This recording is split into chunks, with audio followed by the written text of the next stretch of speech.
15 అధ్యాయము 33 వచ్చింది. 33, 34.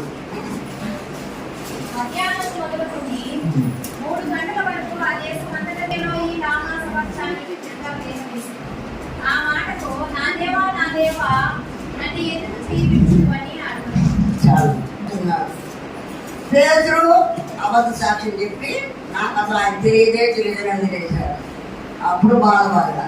శిష్యులు అందరూ వెళ్ళిపోయారు, సమస్త వెళ్ళిపోయారు. ఒక ఒంటరిగా మిగిలినప్పుడు అప్పుడు దేవుడికి మాట్లాడుతున్నాను, ఆయన వెళ్ళి నన్ను ఎందుకు చెయ్యి విడిచింది. ప్రతి ఒక్కరి లోకంలో ఒకసారి మోసే కూడా ఇద్దరికి వెళ్ళేటప్పుడు అందరిని అడుగుతా ఉంటాడు. అక్కడ వాళ్ళందరూ తీసుకెళ్ళినప్పుడు అప్పుడు దేవుడు మాట్లాడుతున్నాడు. అక్కడ ఏమంటున్నా అంటే, మీకు వెండి బంగారు తర్వాత ఇంకేం ఇస్తున్నాడో ఒక దోషం పంపిస్తున్నాను, కానీ మీరు అన్నీ మటుకు నన్ను ఒకే మాట చేసేసారు. అప్పుడు మోసే, మీ సన్నిధి మీ ప్రసన్నత మాకుంటేనే మేము బయలుదేరుతాం ప్రభు అని ఒకే మాట చెప్పారు. ఆయన ప్రసన్నత ఆయన సన్నిధి లేనిది ఎక్కడికి మనము నాకు తోడే ఉన్నాడు. ఆయన ఇష్టమైన కార్యం నేను ఎల్లప్పుడూ చేయను తప్ప ఆయన నన్ను ఒంటరిగా విడిచిపెట్టలేదని చెప్పాను. అది ఏంటంట ఇచ్చారంటే ఇక్కడ తండ్రి తన బిడ్డని. అది సామెతలో 8:30 కూడా మాట ఉంది. ఏదంటే ఆయన పునాది వేయబడక ముందే నన్ను ప్రధాన శిల్పిగా నన్ను అక్కడ ఉంచుకున్నాడు. ఆయన కుడి పార్శ్వం ఎప్పుడు ఆయన తీసుకున్నారో ఉండేవాడు. మరి అలాంటి సమయంలో ఆ తెలుగు మరణాల్లో ఏం చేశాడంటే చెయ్యి తెలుగులో ఒక ఆయన దొంగ, 2 దొంగలు ఉన్నారు కదా, వాళ్ళల్లో ఒక దొంగ అన్నాడంట, ఈయన 3 మేకులు పేర్కోలేని యేసుక్రీస్తు మమ్మల్ని రక్షించి మాకు సహాయం చేయగలడన్నంట ఉద్దేశంతో ఒకసారి నేను వాక్యం అన్నాను. అక్కడ ఏమంటున్నాడంటే, సిలువలో 3 మేకులు పేర్కొంటే ఇంకా మనకేముంది, పాప క్షమాపణ లేదు, మనకి దేవుని యొక్క సన్నిధి లేదు, పరలోకమైన రాజ్యం లేదు. కాబట్టి ఆ 3 మేకులు ఏమైందంట, 3వ దినం చూపించాడు యేసుక్రీస్తు. ఎక్కడ మరణమనే 3 ముళ్ళును ఆ మేకులో. అది దేవునిలో ఉండే గొప్ప.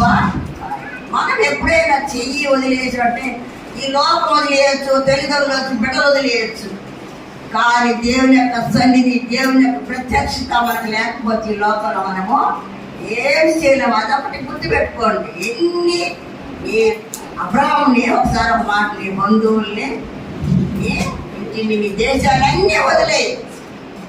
నేను తెలిసినప్పుడు రమ్మన్నప్పుడు అబ్రహాము చాలా గ్రేట్ కదా, అన్ని దేశాన్ని, బంధువుల్ని, ఆస్తుల్ని, ఇల్లుని, సమస్తాన్ని వదిలిపెట్టి ఆయన నమ్మడించాడు. అలాంటి కృప మనకందరం కావాలి. ఈ లోకంలో అన్నీ ఒకసారి అని ఒక అర్థం ఉంటాడు, అతను ఇంట్రో చేస్తా ఉంటాడు. ఇంట్రో చేసినప్పుడు ఆయన ఒక మాట అడిగారు, ఈ మధ్య శ్రీకోటలో చెప్పి ఆ మాట, ఆ రామ్ గోపాల్ వర్మ ఏ దేవుడు నమ్ముడు, ఆయన ఏంటంటారు దాన్ని నక్సలేట్ కాదు, ఇంకోటి దేవుని నమ్మడం అనమాట. ఈ ఊరిని నమ్మడం, మనుషులు కూడా నమ్మడం, అందరూ విరోధకరంగా మాట్లాడతాడు.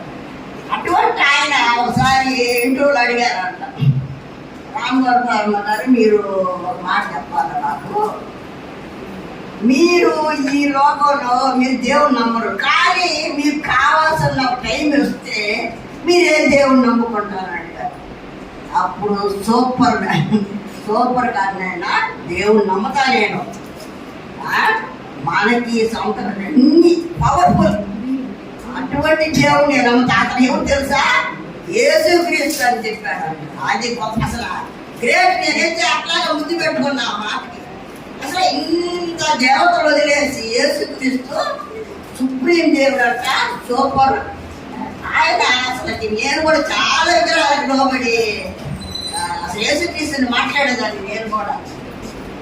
కానీ ఎప్పుడైతే నేను దేవుణ్ణి నమ్ముకొని దేవుడిని తెలుసుకున్నానో ఆ రోజు ఇంకా మనకి లోకంలో నా కొడుకు చూడబడినా, నా వాళ్ళు ఎవరు చూడబడినా, నాకు దేవుడు ఉన్నాడు. దేవుని తర్వాత ఎవరు ఉన్నారా, సంఘస్థులు ఉంటారు. అది నాకు గ్రేట్. ఏమైనా యొక్క సన్నిధిలో మనం అందరమే దేవునికి లోబడి దేవుని చేయి వదిలిపెట్టుకొని ఉండండి. దేవుడు వదిలేస్తే ఈ లోపల ఏం మనకు కాదు. దేవుడి వాక్యం.